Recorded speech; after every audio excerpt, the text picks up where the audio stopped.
8. अर्श, आपको वो एपिसोड शायद याद होगा जो हम लोगों ने दाग शाही ग्रेवयार्ड पे किया था। जी, चंडीगढ़ शिमला हाईवे वाला। चंडीगढ़ शिमला हाईवे वाला जी। दाग शाही ग्रेवयार्ड का जब हमने किया था तो मुझे एक कैरेक्टर जो था आपके साथ, मुझे अगर आप याद दिलाइएगा तो मुझे बड़ा बड़ा फैसिनेटिंग लगा था। वो कैरेक्टर थे जो जिनके घर पे लोग हनुमान जी के साधक थे। विक्रम सिरोही वाला। विक्रम जी जी जी, जी, बिल्कुल जी। विक्रम जी वाले। और उनके बारे में शायद हम लोगों ने बड़े बड़े डिटेल में बातचीत भी करी थी। उसके बाद हनुमान जी का जब एपिसोड किया था तब भी उनका जिक्र हुआ था हनुमान जी जी। का। उनके बारे में आपने बताया था कि उनके घर के अंदर एक बहुत विशाल एक हनुमान जी की मूर्ति है, बहुत जिनकी बड़ी, वो मतलब साधना वगैरह करते हैं और 10 फीट पूजा आप पाठ। मान के चलो, कमरे में 10 फीट के हनुमान जी की मूर्ति। 10 फीट के मतलब हनुमान जितना जी की बड़ा मूर्ति। कमरा है उतनी बड़ी प्रॉपर मूर्ति, और फिर पूरा राम दरबार और सब कुछ। ये विक्रम के घर की बात है, घर के अंदर की बात एक है। प्रॉपर मंदिर जैसा माहौल है उनके। प्रॉपर मंदिर जैसा माहौल है। तो ये इस किस्म के जब लोग होते हैं ना, मुझे बड़ा एक फैसिनेटिंग लगता है हर्ष, कि जो एक अपना एक जिनका ये जो गार्जियन और गार्डिंग वाला जो इनका जो तंत्र होता है जी। वो एकदम सॉलिड होता है। मतलब वो अपना ये डिफेंस वाला जुगाड़ अपना सॉलिड लेके चलते हैं। बहुत और उसके ज्यादा। बाद फिर वो जो है पैरानॉर्मल की फील्ड में उतरते हैं। मुझे शायद मैंने भी देखा है, जब आप जाते हैं तो आपके हाथ में एक जो रुद्राक्ष की माला रहती है जो जी। शायद आपके गुरुजी ने आपको दी हुई है, वो कहीं ना कहीं आपकी प्रोटेक्शन करती है। तो ये सब चीजें ना मुझे बड़ी कभी कभार फैसिनेट करती हैं। कहते हैं अगर बुराई यहाँ इतनी है तो अच्छाइयाँ भी हैं। मतलब तो आपके हाँ। सुरक्षा के लिए भी चीजें ऊपर ऊपर वाले ने ऐसी बनाई बिल्कुल हुई ऐसा हैं। नहीं कि अगर मैं चुड़ैलों प्रेतों इन सब से घिरा हुआ हूँ तो मैं मतलब बहुत बड़ा कोई हाँ, मतलब भगवान वैन हो हेल्सिंग गया है। हूँ। ऐसा तो नहीं हो सकता। ऐसा नहीं है। इनके जी। पास भी अपने एक अपरेटिस हैं जो सिक्योरिटी के लिए काम और आते अगर हैं। वो नहीं होते राहुल, तो लेट मी टेल यू, इतने डरे हो जाते हैं ना उस समय की, मतलब सोच नहीं सकते आप। क्योंकि एग्जैक्टली, क्योंकि उस time and I am just imagining कि माहौल ऐसा होता है कि इंसान खाली बस रिएक्शन ही कर सकता है, सोच के रिएक्शन नहीं कर सकता फिर। हाँ, मतलब आप क्या है, आप सोचो ना, आपने जिंदगी भर जब बहुत सारे कुत्ते हैं आसपास, और जंगली कुत्ते हैं वो भी, जी। जंगली सुअर हैं एक तरीके के मान लो, और आप उनको हाँक रहे हो बढ़िया एक घेरे में खड़े हो कि उस घेरे में कोई आ नहीं सकता। जी। और आप घेरे के बाहर निकल गए हाँकते हाँकते, आपको आइडिया नहीं है घेरा उधर बना हुआ है या घेरा मिट गया, फिर भी आप हाँक रहे हो, तो जंगली कुत्ते सोचेंगे नहीं तुम्हारे ऊपर अटैक करने से। जो शिकार बन जाएगी वाली वो बात। मतलब बन ही जाएगा, मतलब मर ही जाते हैं। आधे लोग ऐसे मरे हुए हैं पैरानॉर्मल में राहुल, बनी सी बात है। मतलब जी, मर जी, जाते हैं साधक, ऐसे कई सारे होते हैं। और कहीं मैंने देखा है कि जब आप किसी के भक्त, और खासतौर पे अगर आप हनुमान जी के भक्त होते हैं, तो वो चीज कहने के आपके एटीट्यूड के अंदर ही आ जाती है। बिल्कुल आ जाती है। ये मुझे इससे याद आता है, हमारे ताऊजी हुआ करते थे जिनका जिक्र मैंने एक आध बार पहले भी किया। वो अपने जमाने में पहलवान टाइप के थे, और जी। मैंने बताया आपको कि वो एक भैंस को बचाने के चक्कर में उनका एक पाँव खराब हो गया, लंगड़ाते थे। और एक बार वो लखनऊ आए थे पहाड़ों से, और कोई शायद चारबाग के आसपास कोई, अब ऐसा लोग बताते हैं, तांगा जा रहा था, इन्होंने चलते चलते इनकी टांगे से टक्कर हो गई और टांगा पलट गया। अब ये उनके बारे में कहानियां जो बड़ी ये प्रचलित आपने है, बताया भी है in fact। 2-4 लोगों ने मुझे बताया, सुनने जी। में यकीन होता नहीं, लेकिन जब कोई बताता है तो लगता है कि चलो हो सकता है। तो उनके बारे में एक बड़ी कहानी बहुत पॉपुलर है। वो बड़े मासूम किस्म के थे, और एक बार की हमारे मतलब एक पास का कई गांव है, वहां पे वो रात में कहीं से आ रहे थे, और वहां पे कोई चुड़ैल का साया था, ऐसा लोग बोलते हैं। ओके। तो वो जब आप जाते थे वो आपको पुकारती थी। तो ये जो है जब वो जा रहे थे तो वो उस टाइम बैसाखी में जा रहे थे, और पीछे से उन्हें आवाज लगी, ऐसा लोग बोलते हैं, और 2-4 लोग और भी थे। तो इन्होंने एक बार चिल्लाई वहां से वो, तो इन्होंने यहाँ से खाली ऐसे उसको गलियाते हुए बोल दिया कि अरे चलो बाद में आना, कल आना चल यहाँ से कल आना, ऐसे। हाँ। और जिस डाय से मतलब वहां ऐसा खौफ था कि लोग 6 बजे के बाद निकलते नहीं थे, कि रात में वहां पे अपनी गैया चराते हुए आ रहे थे, उसको गलिया दिया ऐसे ही जी। इसके चल जो है कल आना। तो ये जो माइंडसेट है ना, मुझे माइंडसेट बड़ा ही फैसिनेट करता है। इसमें एकदम निर्भय निडर टाइप का, जो इन लोगों को भक्ति, और वो कैंची धाम के बहुत बड़े भक्त हैं, हनुमान जी के बहुत बड़े भक्त हैं जी। तो हर्ष, मेरा सवाल इस एपिसोड में ही था कि क्या आपने जैसे आपके पास तो कुछ एपरेटिस वगैरह हैं, लेकिन क्या आपने कभी ऐसे अपने केसेस में देखा है कि कई बार लोगों की भक्ति ने उनको बचा लिया हो एकदम एंटिटीज से और विषम परिस्थितियों से? बहुत सारे ऐसे केसेस। अब जिसकी बात कर रहे हैं विक्रम, वो ऑलरेडी मतलब खैर हम वो भी एक पैरानॉर्मल एक्सपर्ट है, वो भी लोगों को सही करता है। तो मैं वो, और जब हरीश भाई हम लोग तीनों लोग गए थे दाक्षाई ग्रेवयार्ड, खैर उसकी तो पूरी कहानी पड़ी हुई है, लेकिन उससे भी ज्यादा जब मैं उनके फादर से मिला हूं तो मैंने आपको बताया है कि वो हनुमान जी के साधक थे और प्रॉपर उनके चेहरे से लेकर मतलब हाव भाव सब ऐसा लग रहा था हनुमान जी बैठे हुए हैं। आप ऐसे मान के चलो, हनुमान जी तो नहीं लेकिन उनकी Okay. ऊर्जा है, उनकी ऊर्जा का कुछ अंश बैठा हुआ है, ऐसे आप मान के चलो। से मतलब आप जिस भगवान की आराधना करते हैं राहुल, आप जिस शक्ति के उपासक होते हैं, आपके शरीर में उस शक्ति की झलक दिखती है। बनी सी बात है, आप अगर शिव भक्त होंगे तो आपके अंदर शिव भक्त की एक झलक दिखेगी। आप ऐसा बड़े मानते हैं बैरागी आप? किस्म के होंगे। आप जी, अगर जी, हनुमान जी के बिल्कुल। हनुमान जी के भक्त होंगे तो आप मतलब कह सकते हैं कि आपके अंदर भले बल ना हो पर आप सामने वाले को लगेगा कि आपके अंदर बल है। आत्मबल बहुत ज्यादा हो गया। आत्मबल बहुत ज्यादा हो जाएगा। हनुमान जी सिर्फ बल के ये ही वैसे स्वामी बड़ी नहीं थे। फैसिनेटिंग बात है। मैंने देखा कि जो लोग आमतौर पे बिजनेस में रहते हैं वो लोग कृष्ण जी की बड़ी साधना करते हैं, क्योंकि कृष्ण जी थोड़े से सौम्य टाइप प्रैक्टिकल के और लाइफ में, प्रैक्टिकल टाइप के हैं। हाँ, राजनीति के टाइप के हैं। ऐसा राजनीति टाइप के हैं वो। अब जैसे शिव जी का क्या है कि वो अपने जंगल उसमें मस्त हैं, लेकिन ये है थोड़ा कि प्रैक्टिकल रियल लाइफ में, यहाँ वाली लाइफ में रहते हैं, सोशल लाइफ में तो आई जी, थिंक बहुत मतलब ये ज्यादा। सब हमें लग रहा है ये सब अपना अपना एक बिहेवियर अभिव्यक्त करते हैं जिस तरीके से, बिल्कुल। और हम लोग उस बिहेवियर के एक कह सकते हैं क्या लाइन में ही चलने वाले कुछ इंसान है एक तरीके का। आप मान के चलो जैसे शिव जी का जो बिहेवियर है, जी। अब उनके जो उपासक होंगे वो एकदम बैरागी हैं, दिन दुनिया से कोई मतलब नहीं है। वहीं पर कृष्ण के उपासक जो हैं वो बड़े ही थोड़े से चंचल स्वभाव के होंगे और थोड़े मतलब वैसे कूटनीति के टाइप के भी होंगे। मतलब ये मैं पर्टिकुलर नहीं कह रहा हूँ, वो नहीं, कैसा भी मैं बिहेवियर हो समझ गया आपकी सकता है। बात। इसमें आई मीन थोड़ा फन ये भी है कि जैसे शिव जी का आपने बोला कि बिल्कुल होंगे, जो महाकाल अकाल के भक्त होंगे ज्यादातर बैरागी किस्म के लोग ज्यादा होंगे। और एक जो शिव जी का भोले भंडारी वाला जो वो है रूप है जिसमें वो माता पार्वती के साथ रहते हैं, वो शायद से जो एक पारिवारिक आदमी होगा, दाम्पत्य आदमी होगा जी वो उसको ज्यादा अपील करेगा। बिल्कुल। तो मतलब अब जैसे आपने ये बोला कि जो जैसा होता है वो उस तरीके से भक्ति एक जो टर्म जिसको हम यूज करते हैं जी। कि भाई हम शिव की भक्ति करते हैं या हम विष्णु की भक्ति करते हैं, हम इंद्र के उपासक। तो मतलब ये जो बोलने का टर्म है ये बड़ा ही यूनिक है राहुल। और जी। मुझे ऐसा लगता है कि अब जो होता है ना भक्ति और आस्था, भक्ति में कितनी आस्था है, कितना फेथ है तुमको अपने भगवान के प्रति या उसके प्रति, वही तुमको बचा लेता है कहीं ना कहीं।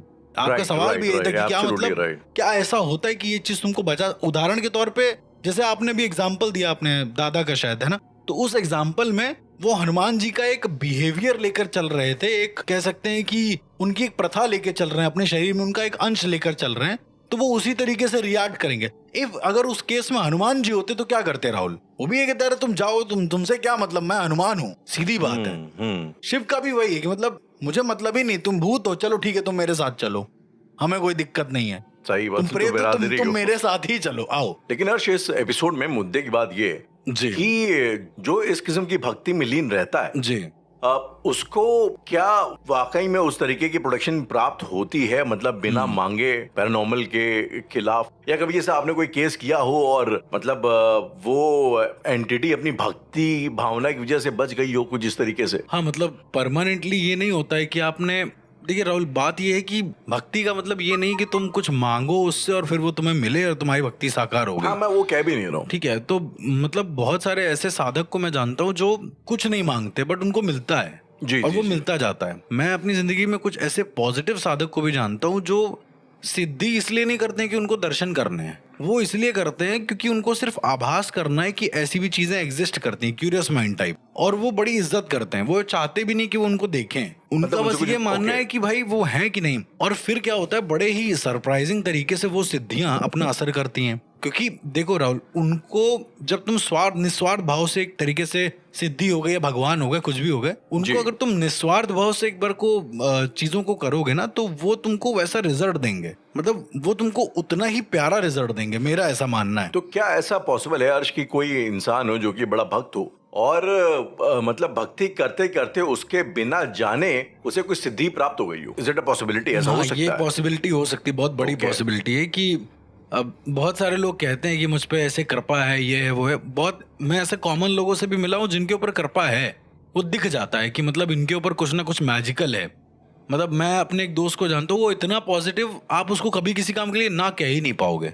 वो मतलब ऐसा है कि सामने आके बड़े एकदम शालीनता से बोलेगा तुमसे कि भैया यहाँ चलना है, और ये उसका लहजा नहीं है, मतलब ऐसे लहजे में मैं 1000 बार आवाज मॉड्यूलेट करके अलग अलग चीजों में वो करके बात कर सकता हूँ, कोई भी एक्टर बात कर सकता है, जी। लेकिन उसकी बात में कुछ तो है, वो सामने आके बोलता है और मानने का दिल कर। सोचो मतलब अगर एज अ साधक के पर्सपेक्टिव से भी देखो तो शायद उसने कुछ ऐसा कर रखा होगा जिससे मान ले इंसान। लेकिन ये कोई बहुत सुपर नेचुरल नहीं है, मतलब टेक्निकली स्पीकिंग। लेकिन क्या अर्श ये पॉसिबल है कि सपोज कर लो किसी के ऊपर कोई भक्त है, हनुमान जी का ही भक्त है एग्जाम्पल के तौर पे, और वो उसकी भक्ति करते करते उसको सिद्धि प्राप्त होगी कि वो एक्सोर्सिज्म वगैरह भी कर सकता है? क्या ऐसे लोग होते हैं? क्योंकि मैंने सुना है ऐसे भी लोग होते हैं, एटलीस्ट क्लेम तो ये करते हैं कि हमारे को सिद्धि है, हनुमान जी की कृपा है। सिद्धि भी नहीं, हनुमान जी की कृपा है। तो शायद जो लोग सिद्ध वाले होते हैं कृपा ही बोलते हैं उसको, और वो कुछ चीजें हैं जो कर सकते हैं।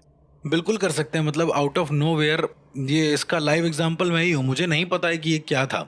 मतलब जब मैंने अपनी जिंदगी का पहला, कह सकते हैं कि एग्जॉर्सिज्म या उसको कुछ भी कह लो, जब मैंने पहला किया था तो मुझे नहीं पता था कि ये क्या है। नहीं, पर आपका जो है वो जी। आपको क्या आपकी भक्ति की वजह से वो कुछ हासिल नहीं, हुआ ये या डेस्टिन्ड था राहुल, ये या पहले आप से उसको ही है। डेस्टिन मानते हैं? मैं इसको डेस्टिन मानता हूँ क्योंकि Okay. उस समय मैं कोई भक्ति वगैरह नहीं करता था, मुझे पता ही नहीं था कि मतलब एक्चुअल भक्ति में होती डिवोशन क्या का है? मतलब क्या है, एक्चुअल जी। में मतलब क्या भगवान है। जो मैंने बताया था ना, मेरे दोस्त की बहन थी, उसको दिक्कत हुई थी, तो ये जी, केस जी, मैं जी। बता चुका हूँ। तो उसमें ऑलरेडी मैंने कुछ नहीं कहा, मैंने बस इतना कहा कि ऐसा हो जाए कि भैया इसकी जो प्रॉब्लम है मेरे ऊपर आ जाए, ऐसा Okay. मैंने बस जाते ही बोल दिया। ओके। और ये आउट ऑफ नोवेयर मेरे मुंह से निकला, मतलब जबकि मैं बहुत ज्यादा सेल्फिश था उस समय पे कि मतलब मेरा ही मेरा है, अपना अपना देखना था। लेकिन मैंने बोला और वो मुश्किल से कितना आधा घंटा लगा होगा, उसके बाद वो लड़की ठीक हो गई है। और उसके बाद लड़की ठीक हो गई? लड़की पूरी तरीके से ठीक हो गई। जब मैं घर आया हूं ना, तब मुझे पेन होना शुरू हुआ है। तो दैट मोमेंट आई रियलाइज कि मैंने उसकी चीजें अपने ऊपर ट्रांसफर कर ली है समहाउ। ये होता है मेरे साथ, मतलब आपने मैं ऐसे ही हीलिंग करता हूँ, मेरा हीलिंग का प्रोसेस ये है। आपने एक फिल्म देखी है द ग्रीन माइल करके? नहीं, मतलब क्या है उसमें? टॉम हैंक्स की है। उसमें टॉम हैंक्स बेसिकली एक जेलर होते हैं, और एक बेसिकली अफ्रो अमेरिकन एक एक्टर होता है जो कि कैदी होता है, और ये उसको ले जाते तो जो कैदी होता है उसके बाद इल्जाम होता है कि उसने 2 वाइट बच्चियों को मारा है। लेकिन वो कैदी का क्या था ना कि वो लोगों का छू के इलाज कर लेता था। मतलब कैसे? मतलब कि गवर्नर की बीवी को बीमारी थी, तो ये जाते शाम को उसको देखने के लिए, तो खाली सर पे हाथ रखते हैं और उनकी जो बीमारी होती है अपने ऊपर Okay. ट्रांसफर कर लेते हैं। उसके Okay. बाद जाके वो एकदम उसको बहुत पेन होता है, बहुत उल्टी ऐसी करता है वो, और फिर वो नॉर्मल हो जाता है। मतलब ये उसका ये होता है एक्चुअली, कॉन्सेप्ट एग्जिस्ट करता है ऐसा इस पे कॉन्सेप्ट तो। एग्जिस्ट करता है। बहुत सारे ऐसे तो बहुत सारे साधक हैं, मैंने देखा है अच्छा। स्वयं। मतलब राम अशोक जी ने जब मुंजा का केस सॉल्व किया था, जी। तो मुझे आज भी याद है, उनको रात में नाक से ब्लड निकलता था बहुत तेज, और एकदम जैसे पानी गिर रहा हो वैसा ब्लड निकलता था, जबकि उनको ऐसी कोई बीमारी नहीं है, क्लिनिकली उनको ऐसी कोई बीमारी नहीं है।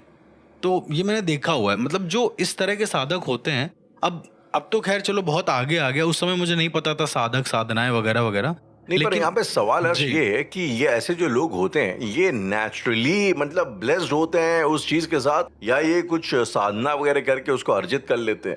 यार मेरा ऐसा मानना है कि ये लोग नेचुरली ही ब्लेस्ड होते हैं। मतलब साधना इज द वे कि तुम, जैसे मान लो तुम्हें दिव्य दृष्टि प्राप्त है एक तरीके से, ऐसे मान लो आप देख सकते हो, अचानक से आंख बंद करके चीजों को देख सकते हो, समझ सकते हो। लेकिन उस दिव्य दृष्टि को तुम्हें किस तरीके से मोल्ड करना है, तुम्हें कैसे कितने विजन पे देखना है, कितना अपना व्यू रखना है, और किस व्यू में कितनी देर तक तुम्हें वो विजन दिखेगा, तो ये साधनाएं करती हैं। ये तुम्हारी साधना का मतलब प्रैक्टिस होता है, सीधी सी बात है। तुम उस चीज को मास्टर कर रहे हो, जो भी तुम्हारे पास विद्या है तुम उसको मास्टर कर रहे हो, दैट्स इट। और उसको मास्टर करने से जो तुम्हें अर्जित होता है वो सिद्धि होती है। नहीं, पर कई लोग ऐसे होते हैं ना जो हमारे जो गृहस्थ जीवन में आमतौर पे जो किसी साधना के लिए ऐसा भक्ति कर नहीं रहे, वो भक्ति योग के लिए भक्ति कर रहे हैं। उनको कोई हनुमान जी के प्रति आस्था है या कृष्ण जी के प्रति आस्था है, तो वो कर रहे हैं अपनी खुशी से, और शायद करते करते ऊपर वाले की भगवान की कृपा हो गई और समहाउ दे शाइन। मतलब इस तरीके के मैंने चीजें अपने आसपास सुनी है। कैंची के आसपास काफी ऐसे थे लोग, अब लोग क्लेम करते थे, कई लोग वाकई में ऐसे होते थे। मैंने मतलब एक हैं वो बड़े ही बिजी करके बड़े ही भक्त हैं हनुमान जी के, कैंची बाबा के। तो वो अभी तो नहीं तो कम से कम 99-97 साल के होंगे, और इस उम्र में भी वो मतलब पहाड़ के नीचे जाके बल्टियां उठा के ऊपर पहुंचाते हैं, लोगों की सेवा वेवा भी करते रहते हैं बीच बीच में। अभी जो बाढ़ वाड़ हुई थी उत्तराखंड में आई थी तो उसमें भी गए थे जी। तो उनके शक्ल से अलग एक शाइनिंग होती है, दिखाई देती है। हाँ मतलब इस तरह के, अब इनको स्वसिद्ध साधक बोलते हैं वही जो जिसके बारे में हम ऑलरेडी बात कर चुके हैं। और एक चीज और, वो और कहते हैं कि वो लोगों का दमे अमे का इलाज भी कर देते हैं क्योंकि ऊपर वाले की कुछ कृपा है उनके ऊपर। हाँ मतलब मैं ऐसे लोगों को जानता हूँ जो लाइलाज बीमारियों को ठीक कर देते हैं, लेकिन वो कोई साधक नहीं है, बड़े आम इंसान है। मतलब कानपुर में जरीब चौकी एक एरिया है और उस एरिया में जब आप वहां से फजलगंज की तरफ बढ़ेंगे, मैं इसलिए बता रहा हूँ क्योंकि वहां पे सब जानते हैं इस एरिया को। तो जब आप बढ़ेंगे तो बीच में एक चाय की दुकान पड़ती है, वहां पर एक दादा बैठते हैं। मुस्लिम है वो। तो उनको ना कोई नॉलेज नहीं है कि वो बहुत बड़े कोई आलिम हैं, तांत्रिक हैं, उसमें कोई वो सही कर दें, पर उनके पास कोई आता है, वो कुछ पढ़ते हैं, मतलब चारों कुल पढ़ते हैं या कुछ भी पढ़ते हैं, वो नॉर्मल चीजें पढ़ते हैं, उन्होंने बताया। वो पढ़ के और फूंकते इंसान सही हो जाता है, उनकी फूंक में ताकत है। वो फूंक देते हैं, मतलब उनका ये दावा है कि अगर उनके पास इंसान 5 बार तक लगातार आएगा और वो 5 बार फूकेंगे तो 5वीं बार में तुम ठीक हो जाओगे पूरी तरीके से। पहली बार में कुछ आराम, दूसरी बार में कुछ आराम, और उसके बाद तुम हमेशा के लिए ठीक हो जाओगे। यदि तुम्हारे ऊपर कोई प्रेत बाधा है तो अच्छी चीज ये है कि अगर किसी के ऊपर कोई जिन जिन्नात लगा होता है तो ही वो देखते हैं, एल्स वो बोलेंगे नहीं कि वो कौन है, वो चुपचाप से बैठे रहेंगे। मतलब वो पैरानॉर्मल किस्म की समस्याओं का समाधान कर देते हैं। हाँ मतलब आउट ऑफ नोवेयर जब मैंने उनसे उनके बारे में पूछा तो उन्होंने कहा बेटा मुझे नहीं पता मैं कैसे करता हूँ। मैं जैसे आम इंसान क्या करता है, एक मुस्लिम फैमिली में क्या करेगा कि वो चारों कुल पढ़ेगा, आयतल कुर्सी पढ़ेगा, पानी में फूकेगा, दे देगा कि लो बेटा पी जाओ, इससे सब ठीक हो जाएगा। 90% नहीं होता है, बहुत कम होता है कि किसी का अगर बहुत स्ट्रांग वो एक कन्विक्शन पावर है या एक तरीके का उसका बोलना है तो ही हो सकता है, लेकिन इतनी जल्दी कोई पोजीशन नहीं ठीक कर सकता कोई इंसान ऐसे।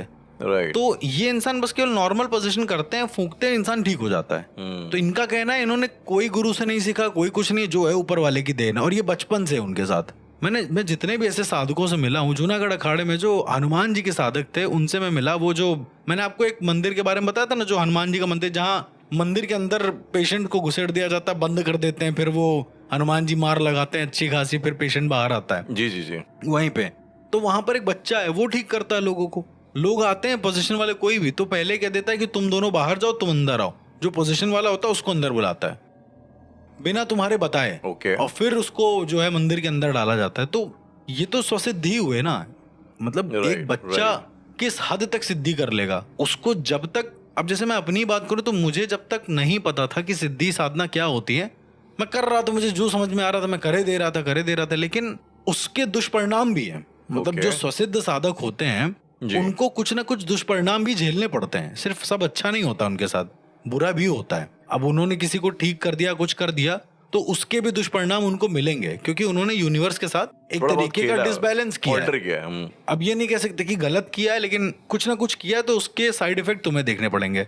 सिद्धि और साधना की वजह से जब कोई इंसान, जैसे मान लीजिए मैंने किसी चीज में इंटरवीन करा, आके कोई पोजीशन हो रहा है उसको मैंने सही करा, तो सिद्धि और साधनाओं का मेन काम तो यही होता है कि वो यूनिवर्स के लॉ को चेंज नहीं होने देती हैं। उनका ये होता है कि मेंटेन कर लेंगी, मतलब जितनी एनर्जी उसने ली होगी उतनी इधर से दे देंगे तो सब मैनेज हो जाएगा, बैलेंस हो जाएगा। तो उस तरीके ये सब सिद्धि साधना और जो तरीका होता है, तंत्र मार्ग होता है, उसको समझने का ये एक बहुत जरूरी वो है। वरना तो ऐसे तो बहुत सारे आपको मिल जाएंगे लोग जो जन्मजात ऑलरेडी उस चीज के लिए होते हैं, स्वसिद्ध टाइप के होते हैं, उनको विजन्स आते हैं। मैं कई ऐसे लोगों से मिला जिनको विजन आते हैं, पर बड़े, अब जैसे मुझे एकदम एक्यूरेट आते हैं। वो क्यों आते हैं? क्योंकि उसका रीजन है चीजों को समझना, सिद्धियों को समझना। लेकिन कुछ ऐसे लोग हैं जिनके विजन बड़े अब्रप्टली आते हैं। अब उनको यदि कोई गलत इंसान मिल गया तो फिर वो दरबार लगा के बैठ जाएंगे। मतलब मैं किसी दरबार वाले को नहीं बोल रहा हूँ, समझ गया जी। जो आउट ऑफ नोवेयर जो अंधविश्वास फैलाते हैं वो उस तरीके से बैठ जाएंगे कि मेरे पास ये है। मुझे ऐसा लगता है कि हम लोग बार बार इस चीज को यार डिस्क्लेमर या जस्टिफाई क्यों करें कि ये यार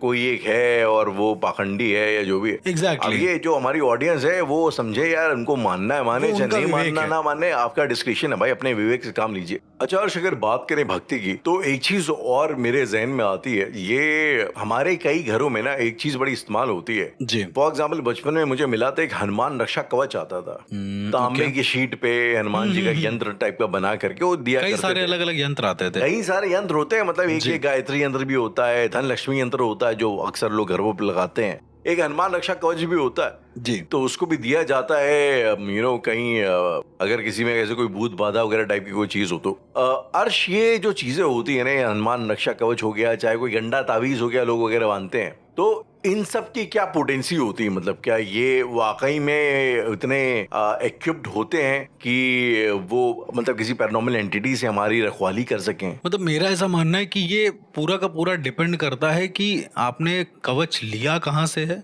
उसके मैकेनिज्म को सिद्ध करा किसने, उसके तंत्र को सिद्ध करा किसने, जी। और उसमें किस तरह के मंत्रों का उच्चारण है। ओके। कई बार ऐसा होता है कि जैसे ये वही वाला हाल है राहुल कि 10% पे मान लो हमने हनुमान चालीसा या बजरंग बाण का उसमें पाठ किया हुआ है, उसको बजरंग बाण से चार्ज किया हुआ है एक तरीके से, और बजरंग बाण को मैंने उसमें 108 बार बोला है, ठीक है। ओके। अब उसका इफेक्ट एक समय तक ही रहेगा, लेकिन एक और यंत्र है जो सेम यंत्र है, उसको मैंने कम से कम 1008 का जप किया है।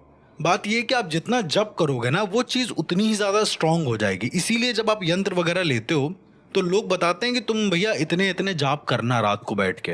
होता है ना कि उसका एक प्रॉपर एक नियम होता है यंत्र के सामने पूजा करने का है, उसको रखने का जी। तो उस नियम को कंटिन्यू करना होता है, क्योंकि अगर आप नियम नहीं करोगे तो मतलब आउट ऑफ नोवेयर वो यंत्र अपने आप काम करना बंद कर देगा। ये वही है ना कि आपने एक सीमित ऊर्जा दी है एक यंत्र के अंदर, तो वो उतनी ही टाइम तक वो ऊर्जा चलेगी। अब किस साधक ने कितनी ऊर्जा के लिए उसमें कितने मंत्र जाप करे हैं ये उसके ऊपर डिपेंड है, ये साधक के ऊपर कंप्लीटली डिपेंड है कि वो किस तरह से मंत्र को सिद्ध करके आपको दे रहा है। अगर मान लो ये सिद्ध हो, मैं उस सिचुएशन सिनेरियो की बात कर रहा हूँ, तो उस केस में आपका ये मानना है कि ये चीजें लोगों को बचा सकती हैं? बिल्कुल बचा सकती, बचाया है लोगों ने। मतलब आज भी अगर हम लोग पूजा हवन करते हैं तो उसमें क्यों बनाते हैं हवन कुंड, क्यों उसमें प्रॉपर रोली से और आटे से प्रॉपर एक बनाया जाता है घर टाइप का, उसका रीजन यही है कि जब आप यंत्र में प्रॉपर किसी तरीके की चीजों को बुलाते हो, आवाहन करते हो, तो काफी देर तक रहती हैं, वो आसपास रहती हैं। आपने अपने किन्हीं केसेस में ऐसा कभी महसूस किया होगा कि किसी घर में हनुमान कवच था या कुछ भी था तो उस वजह से कुछ हेल्प हुई है या उस घर की वाइब थोड़ी बेटर है? या कर्ण पिशाचनी वाला केस जो मैंने आपको बताया था, जी, टीटी वाला जो टिकट कलेक्टर वाला केस था जो बहुत फेमस था केस, और उसमें तो इंसान तो अभी भी कोमा में है, लेकिन उनके घर में नरसिम्हा कवच आज भी रखा हुआ है। नरसिंह भगवान का जो कवच है वो रखा हुआ, और वो लोग उच्चारण करते हैं उग्रम वीरम महाविष्णु जलंतम सर्वतोमुखम। तो कहने का मतलब ये है कि ये लोग जिस तरह से मान रहे हैं इन चीजों को कि चीजें हम पे, अब ये आप इनकी आस्था कह लो या आप इनका भरोसा कह लो, आप कुछ भी कह लो, लेकिन एटलीस्ट वो सारी चीजें करने से इनके साथ कुछ पॉजिटिव हो रहा है, ये बात फैक्ट है।